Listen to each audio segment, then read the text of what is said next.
Dear Shafia, पहले आपको अपना इंट्रोडक्शन देना है, फिर आपको प्रेजेंटेशन देनी है वो है Marxist perspective about social stratification. पहले आपको थोड़ा बहुत सोशल स्ट्रेटिफिकेशन के बारे में बोलना है, जैसे सोशल स्ट्रेटिफिकेशन क्या होता है।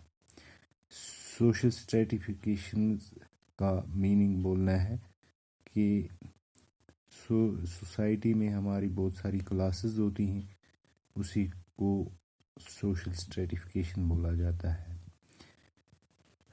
तो क्या है, उसके बाद मार्क्सिस्ट का व्यू क्या है सोशल स्ट्रेटिफिकेशन के बारे में। वो क्या कहता है, in Marxist view of social stratification is created by the people relationship to the means of production, either दे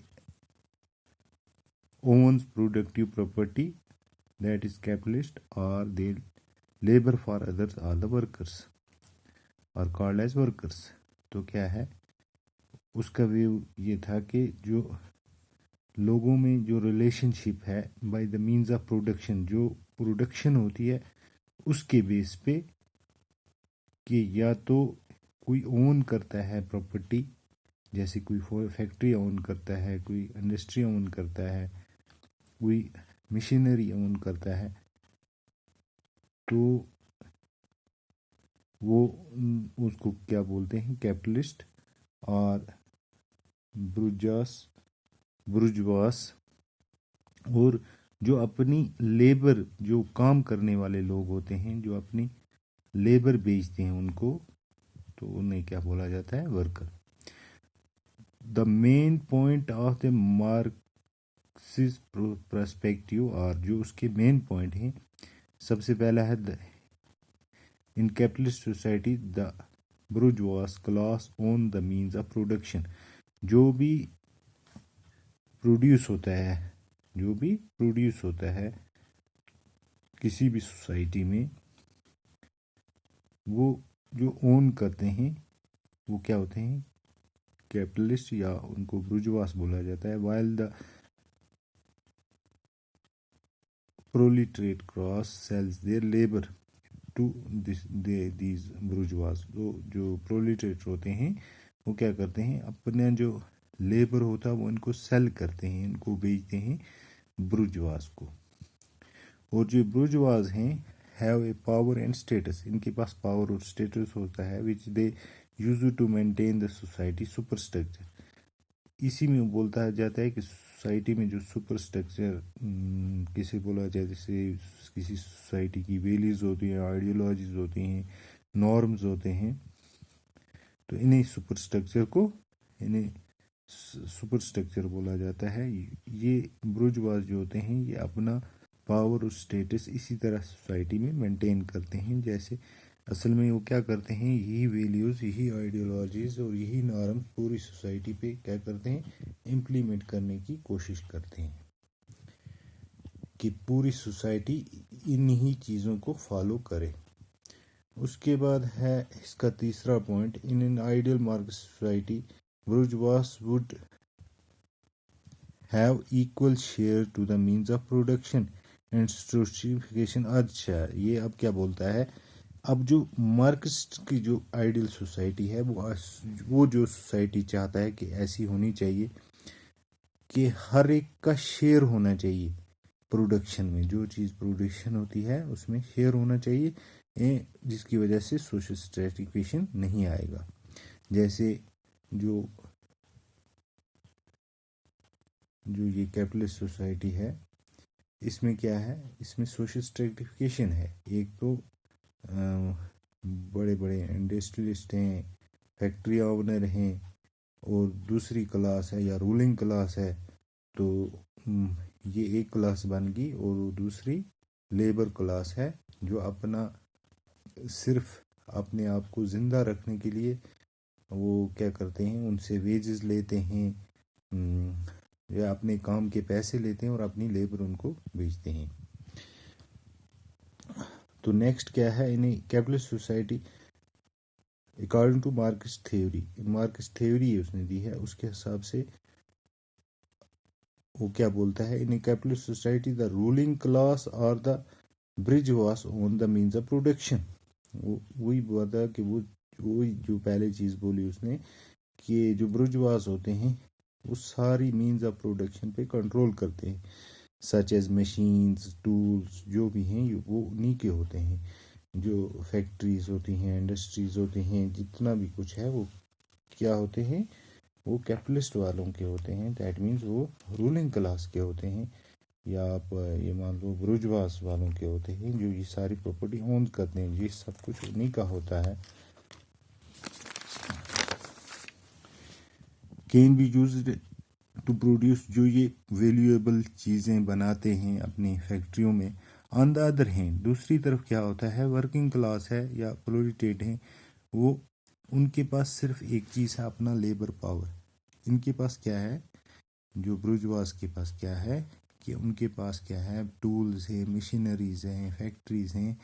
मगर दूसरी तरफ जो दूसरी क्लास है प्रोलिटरेट, उनके पास सिर्फ अपना लेबर पावर है, जो वो ये बेच कर सिर्फ कुछ वेजेस उनको मिलते हैं जिसकी वजह से वो सर्वाइव करते हैं।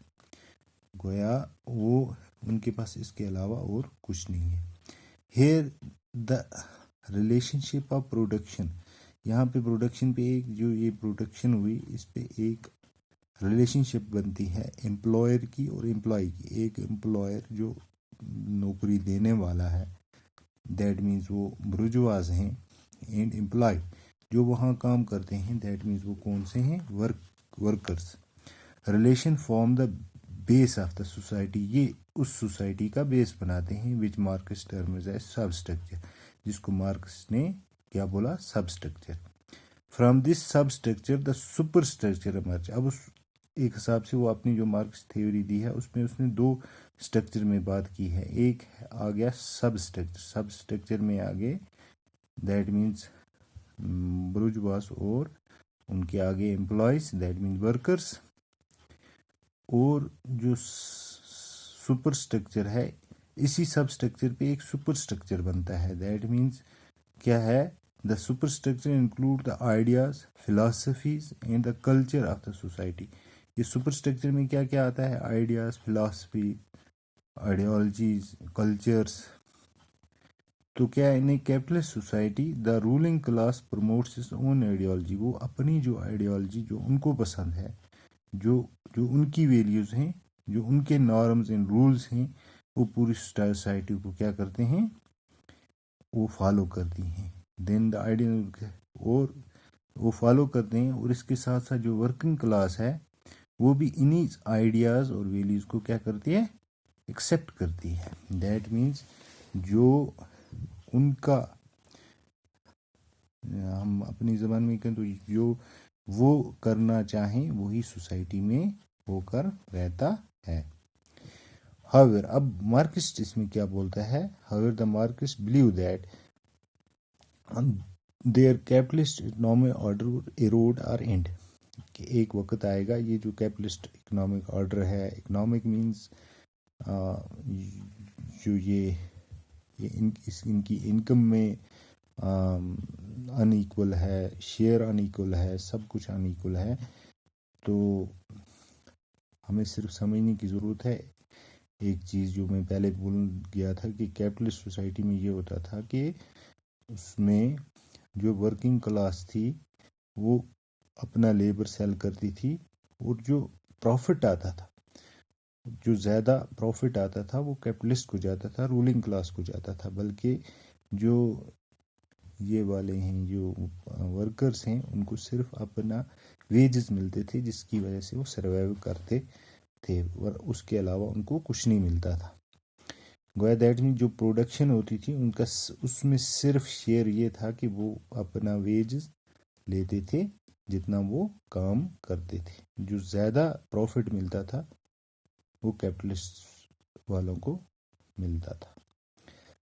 तो क्या हुआ फिर उसके बाद मार्क्स ने ये कहता है आगे कि एक दिन आएगा कि ये जो उन्होंने ये इकोनॉमिक ऑर्डर मेंटेन किया है, इकोनॉमिक क्लासेस बनाई हैं, ये एरोड हो जाएंगी, ख़त्म हो जाएंगी थ्रू इट्स इंटरनल कन्फ्लिक्ट। इनके अंदर से कोई इंटरनल कन्फ्लिक्ट कन्फ्यूजन आएगा, जिसकी वजह this would leads to revolutionary consciousness. तो लोग उजागर हो जाएंगे, रिवोल्यूशन आ जाएगा, इनकलाब का आ जाएगा, जिसकी वजह से फ्रेंच रिवोल्यूशन आया, उसके बाद रशियन रिवोल्यूशन आया। And development of communist society, और क्या हो जाएगी, डेवलपमेंट हो जाएगी कम्युनिस्ट सोसाइटी की take place, in which the state would owns the means of production. जो पूरी स्टेट होगी वो सारी प्रोडक्शन को कंट्रोल करेगी, और फिर उसको जो भी रिसोर्सेज होंगे, जैसे कोई भी रिसोर्सेज है, जैसे मान लो जो फॉरेस्ट हैं, जैसे अब यहाँ पे फॉरेस्ट रिसोर्सेज जो भी हैं उनके पास, स्टेट के पास, उसमें हर एक सिटीज़न का अपना शेयर होगा, हर सिटीज़न का उसमें शेयर होगा। दैट मीन्स सब में उसमें इक्वल डिस्ट्रीब्यूशन होगी। इसका मतलब ये हुआ कि production would be shared by all member of the society, and और प्रोडक्शन होगी जो भी, वो सारे मेंबर्स में इक्वल अमाउंट में शेयर हो जाएगी। और इस तरह ये सोशल स्ट्रेटिफिकेशन है सोसाइटी में, जैसे कैपिटलिस्ट वर्कर, ये वाला कॉन्सेप्ट ख़त्म हो जाएगा।